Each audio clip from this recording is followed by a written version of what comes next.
So some of the concerns that come to mind immediately when people hear, all right, recruiting and generating, um, those questions is, but how do we get that first little bit of engagement and attention from a candidate in the midst of everything else that they've got going on? Can we start zeroing in on some of these smaller steps of engaging with those talented people? How do we get their attention? How do we break through the noise for that moment or two to get them to engage in any way with us?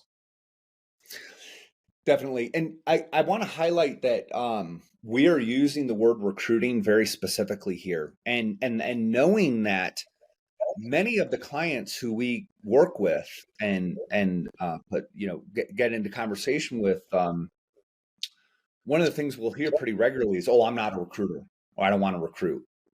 And so there's this kind of negative connotation around it of this thing that they don't want to do or that they're not good at. And I've noticed people start to use this word attraction or something similar to that because it's cute. Oh, let me attract the person in. And it's like, man, dude, just the energy on that is all wrong. Let me attract you. Let me sit back. Let me lean back and just look at me. I'm so attractive. Let me compel you. I'm so attractive. Let me compel you to be in conversation with me and to want me. And Matt, that is the exact opposite wrong attitude to bring into the conversation to get to conversation one. Recruiting is this idea of, no, I want you. Man, I've heard about you.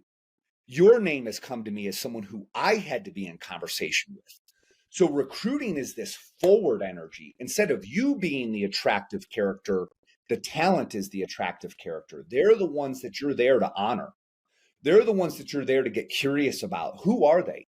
What are their dreams, man? What could this person with the right situation, conditions for success, what could this amazing human being create with their business and in their lives? And that's the idea of recruiting. I want you. I've heard of you. I don't know if it's a right fit yet. We've got to get into conversations. We're going to be selective. But man, from everything I see and from everything I know, you have the potential here to do something great. And I'm curious to explore that with you. And you're worth the conversation.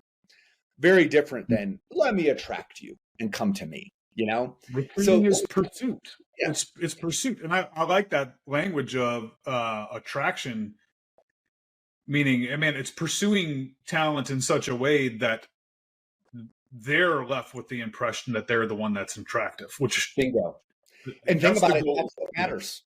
That's what matters. Yeah. And then here's the beauty of this, Matt. I happen to believe, and most good clients and people who are great team leaders, and I happen to believe in the intrinsic value of the human being just because they're a human. I believe that they deserve to be honored and acknowledged for who they are and what they have accomplished. I believe those conversations are very rare. Very, very rarely is someone genuinely honored. And does someone show up curious about them with full presence, ready to listen and to discover? And I believe that in and of itself is good work that is worth my time. So when I look at a day of recruiting conversations, the thing that comes to mind first and foremost is this is my opportunity with every single person who shows up to leave them better for the encounter. The thing I visualize in my mind, Matt, is I want them to go home that night to their spouse and have something to brag about, man. I want them to go home and say, oh man, I had this conversation today and I'm the hero. I'm they're talking about how they're the hero of this story, how they have been identified. I want them to go home with something to brag about and make them feel really great. And that's an attitude. That's a mindset. If you can't do that, it's not going to work. Disingenuous. Well, I was going to ask you how important has that mindset been to your success? How important will that be to our success? I think it'd be easy to kind of skip past that into more what would be perceived as tactical information here. But how critical is that approach to the human being on the other end of the phone to someone's success in growing a team of the type we're talking about? It's the key. It's without this one, nothing else matters in it. It's the key. It is the foundation. of everything. Of carrying this mindset into your conversations is the foundation of the whole process to build world-class people. You know, when you talk with someone who you hear about someone who's met another person who's accomplished great things or is a great leader, that you'll hear often they'll say, man, I shook their hand. Okay. And just in that little moment of exchange, I felt like I was the only person in the world and the only person that mattered in that brief moment that was able to be conveyed by that leader. And that's what makes them so daggone successful. So not only is it good business and a great way to approach the world and the people around you, but it's good business, man. I mean, it makes good business. So if you don't have that, good luck showing with genuine curiosity, showing up with genuine curiosity. If you don't have that, good luck really being present. I mean, why would I give you the gift of my presence, the expense, the investment of my energy and presence if I don't believe you're worth it? So good luck. And sure, you might invest some of that energy, presence, curiosity onto people who you're never going to have more than a single conversation with. But is that so bad? You left them better for the encounter and with a little bit of ability to feel hope and dream again around what their future could be, to feel proud of who they've been and what they've accomplished so far to date. Is that a bad thing?